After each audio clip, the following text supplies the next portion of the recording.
Hello, everyone. Welcome to a special episode of Open Up the Workforce. I'm Ahva, your host, and today we're celebrating National Intern Day. We have a fantastic episode lined up, focusing on 3 interns from the Congressional Black Caucus Foundation. The Congressional Black Caucus Foundation is renowned for its commitment to empowering young leaders through its internship program. These interns gain valuable experiences and contribute to the vital work of the foundation. Today, we want to shine a light and spotlight their remarkable journey and learn from their unique perspectives. I'm joined today by Amiya Davis, Kennedy Murray, and Olimpia Andrade. Amiya, Kennedy, and Olimpia, could you please tell our listeners a little bit more about your backgrounds and what's led you to your current role? Amiya, we'll begin with you. Hi, everyone. I'm Amiya Davis. I am from the South Side of Chicago. I'm currently a rising political science major at Spelman College. I serve as the president of the Morehouse Spelman Pre-Law Society and treasurer of the American Sign Language Club. I've completed internships with the Obama Foundation and Cook County State's Attorney's Office, and now I serve as the intern for the Congressional Black Caucus Foundation. In the future, I aspire to be a criminal defense attorney and attend law school post-undergraduate. I came upon this opportunity through being a scholarship recipient for a CBCF scholarship, and I felt that it would be a great experience. Thank you, Amiya. Olimpia, we'll pass it over to you. Hi, everybody. My name is Olimpia Andrade. I'm a rising senior political science major at Spelman College from New Bedford, Massachusetts. So I'm first an American as well as first gen college student, and that's really important to me. And on campus, I'm involved in Ford First Generation Mentorship Program, where essentially I'm a first gen mentor to 5 students. And I'm also the finance chair for the NAACP. And what got me here to CBCF was through my experience with Ford First Gen. So they had offered us that internship experience, and I couldn't say no to it, knowing that I wanted to be a congresswoman in the future. Thank you for sharing, Olimpia. And Kennedy, we'll pass it over to you. Hi, everyone. I'm Kennedy Murray, and I'm born and raised from the Bronx, New York City. I recently graduated from George Washington University with a major in political science. While studying there, I had the chance to intern with Representative Jamal Bowman and become president of the NAACP chapter. Post-graduation, I interned with the Congressional Black Caucus Foundation as a C-Suite Intern with the Association of American Railroads. Currently, I'm studying for the LSAT and working with a nonprofit dance organization in New York City. That is so powerful. And I'm amazed. I feel like I'm like, how do we even get started? Because I have like a billion questions, but I'm so inspired by all 3 of you. And I know it's just the very beginning of your careers and the amazing impact that you're going to have.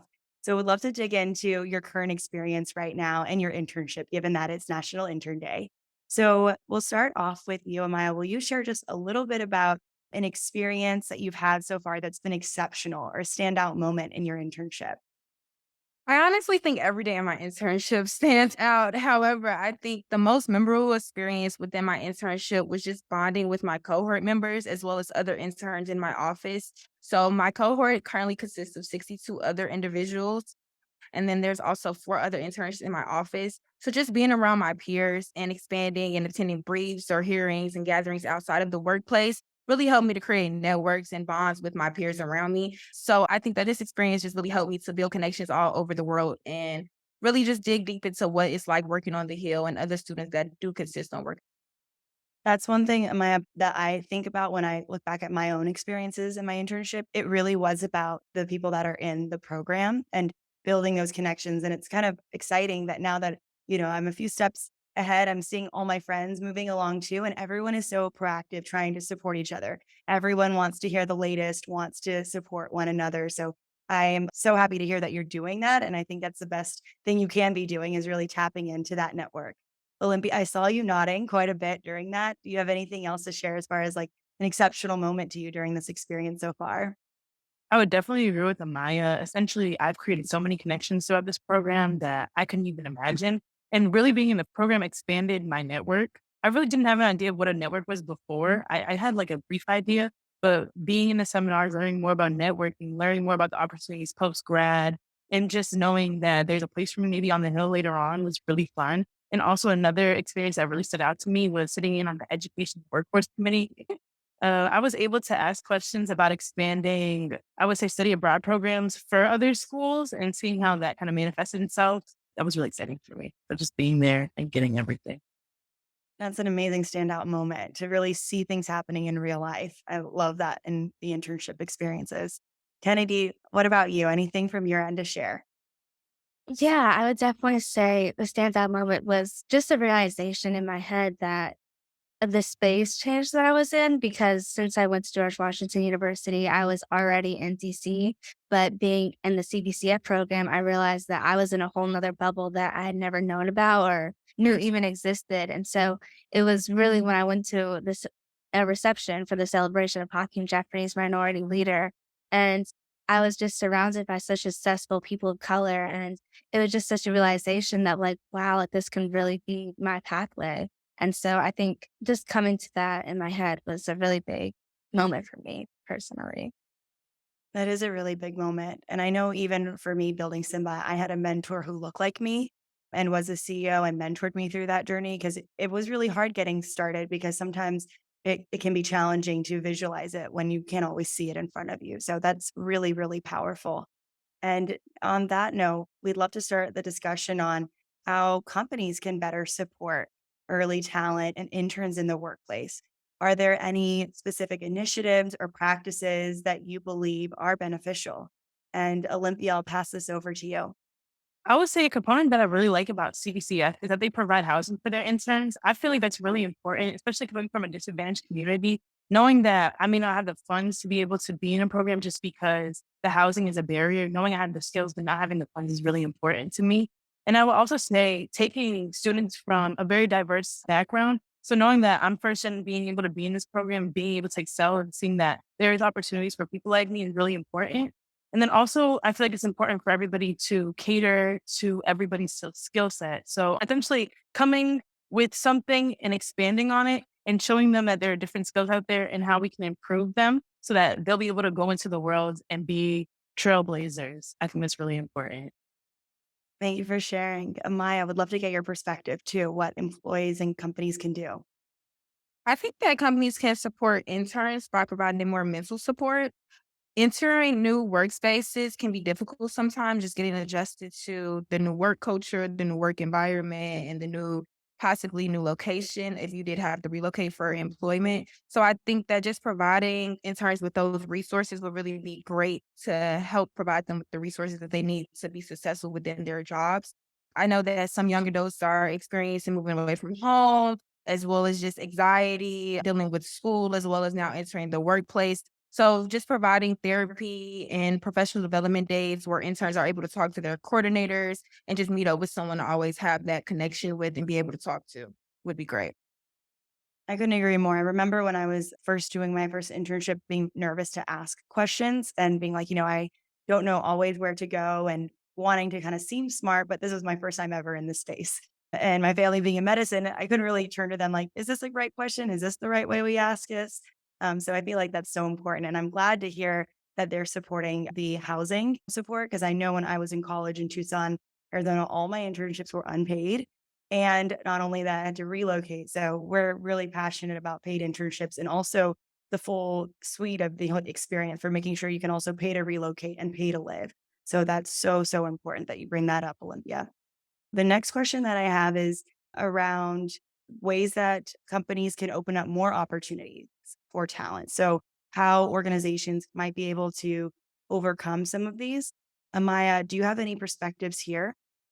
I think some barriers that companies can prevent to open up more opportunities would just be more so about they have a fear of lack of work ethic. So providing more programs for students to have workforce training, professional development will allow these companies to be able to provide the new generations with the resources that they need to actually expand on these career skills so that when they are ready to enter the workforce, they're able to do so and they have all the equipment that they need to do so as well.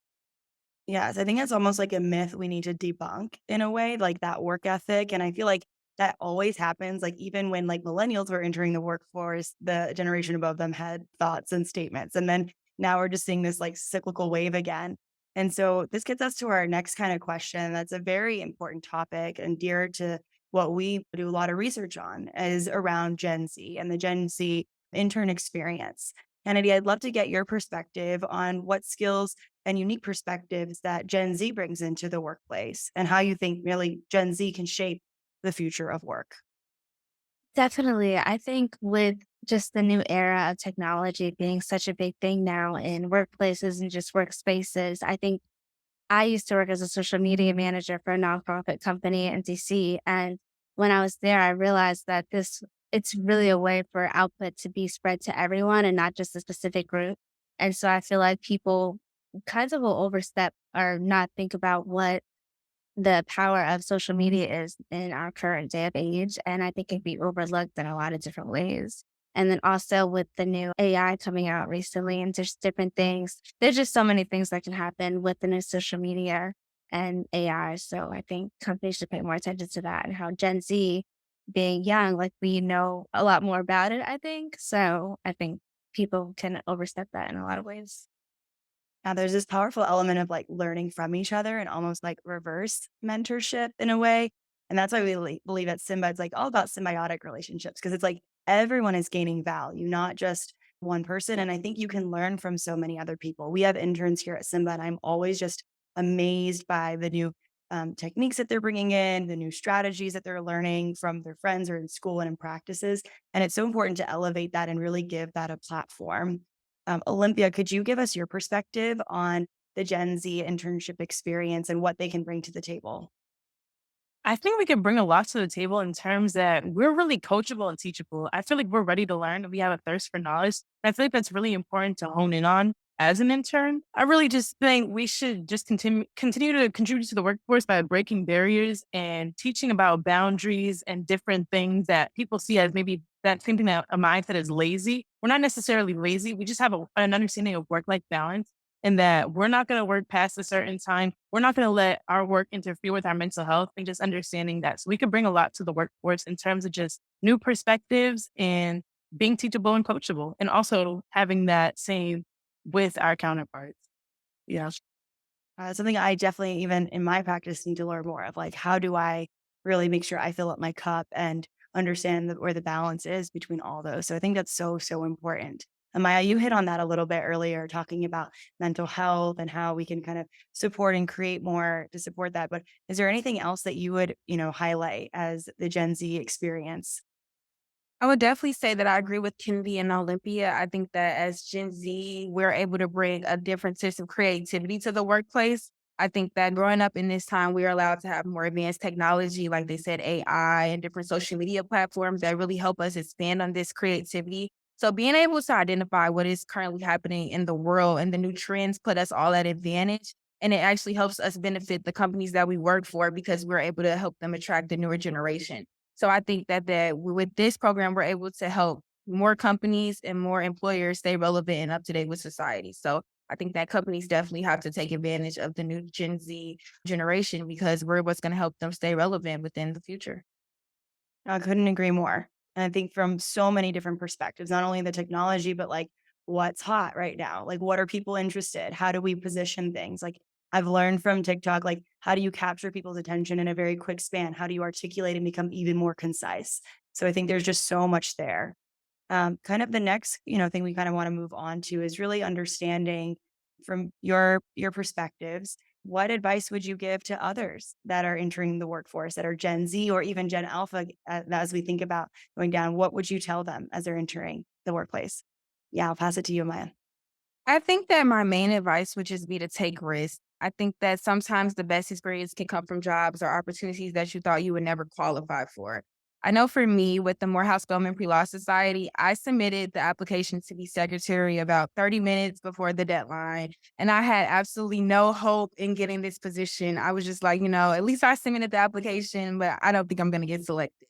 And then I received an interview call. And from there on, it was success from that point on. And now I serve as the president. So I just thought that I would never probably be able to be in that position. But just from taking that risk and saying that even though it is 30 minutes past the deadline, I still have the opportunity to take advantage of this. So I just say, always take risks, encourage yourself to apply for all the jobs that you see, some that you may think you qualify for, some that you think you may not qualify for.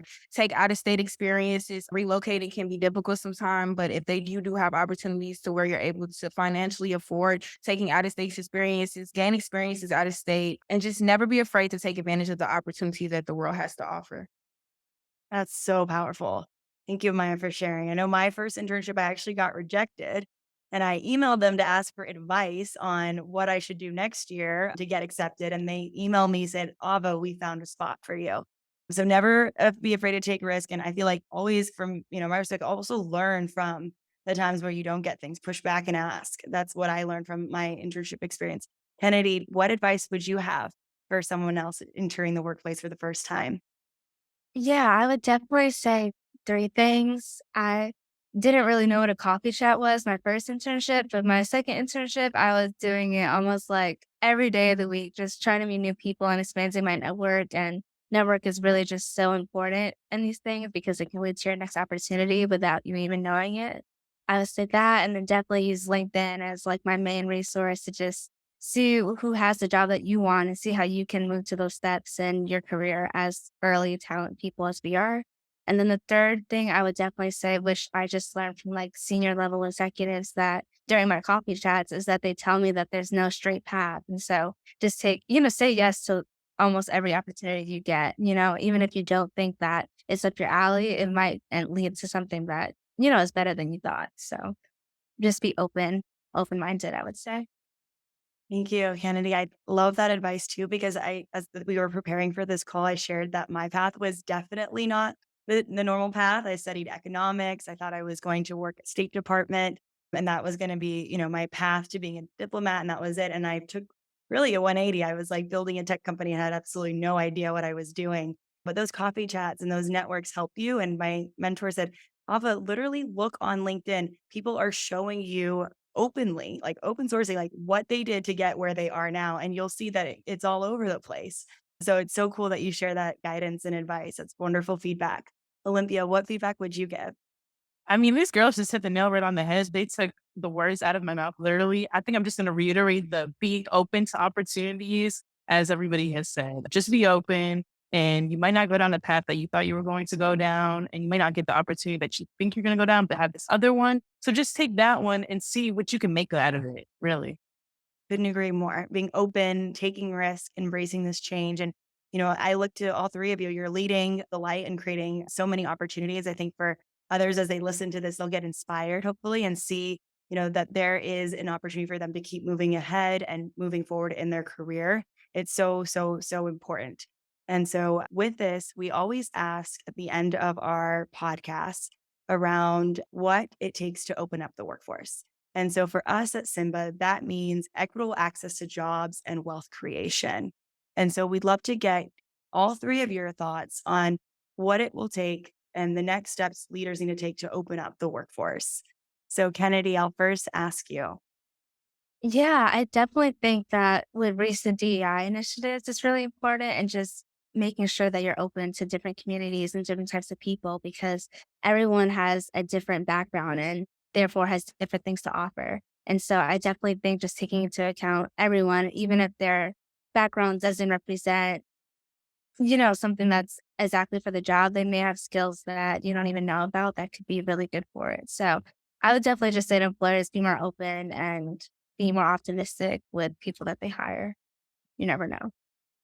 I appreciate that insight. Olympia, what are your thoughts on open up the workforce? I agree with Kennedy. And a thought that I also have by going to these briefings, I learn a lot about the digital divide and essentially just allocating all the resources that people need in order to be successful in the workplace, whether that's giving them Wi Fi, giving them the housing they may need, or even just giving them different skill sets and introducing them to that and just teaching them, really. That'd be most important. I agree with both Kennedy and Olympia. I believe the next step for this to open up the workforce is just for employers and leaders to be more focused on opening up the workforce to early talent. I think that there are a lot of bright young minds that are looking for different opportunities in their desired career fields, but they just don't have the resources to actually take on these experiences. So I think that by employers and leaders providing more opportunities, many of these individuals will be able to have better access to these opportunities and prepare themselves for professional skills and entering their intended career fields. So I think this would be the main thing in opening up the workplace and empowering the workforce.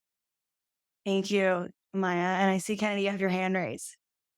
Yeah, I just wanted to add, I kind of just thought about it, but I know one, I would say pay wasn't like mentioned directly, but I think pay is like a really big thing because a lot of people can't afford, as they were just saying, like can't afford to live, can't afford to eat based off intern salaries, especially in a different city. And that's why CBCF is so important.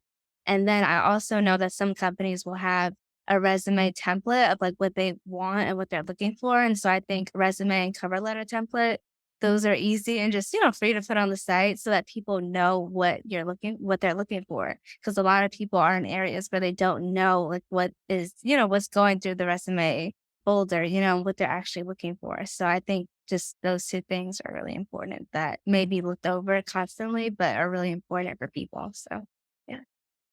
Yes, and those are like baseline things. Like it's almost like, setting expectations, right? That's what those templates are doing. And pay is like a very clear baseline things that is still, pay transparency is something that we're all fighting for and we're all hopefully getting closer and closer to it. But it is so, so important. So I appreciate that you bring up those points. And when I think about it, it really is around cultivating an environment where people actually can come to work.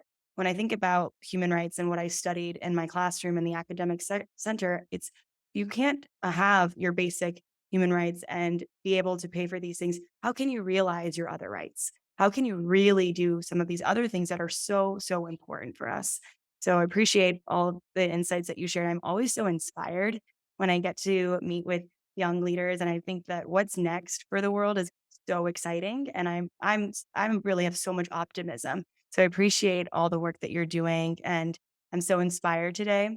And it is National Intern Day. So I'd love to go around Robin and to ask, how are you celebrating a National Intern Day?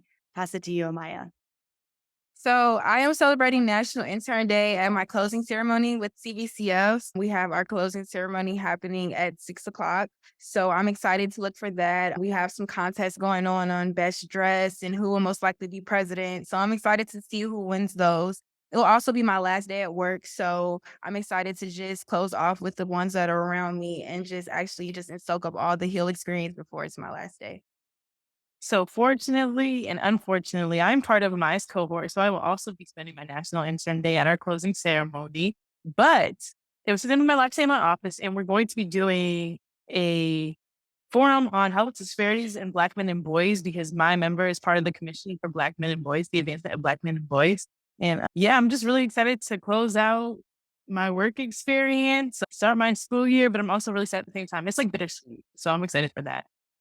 I am unfortunately not a part of Amiya and Olympia's cohort. My ceremony was a few months ago, but I will be celebrating. I just started LinkedIn a premium course today. So, learning a little bit about project management. So, just trying to higher up my skills, I guess. That's incredible. And congratulations to all three of you for the incredible work you're doing.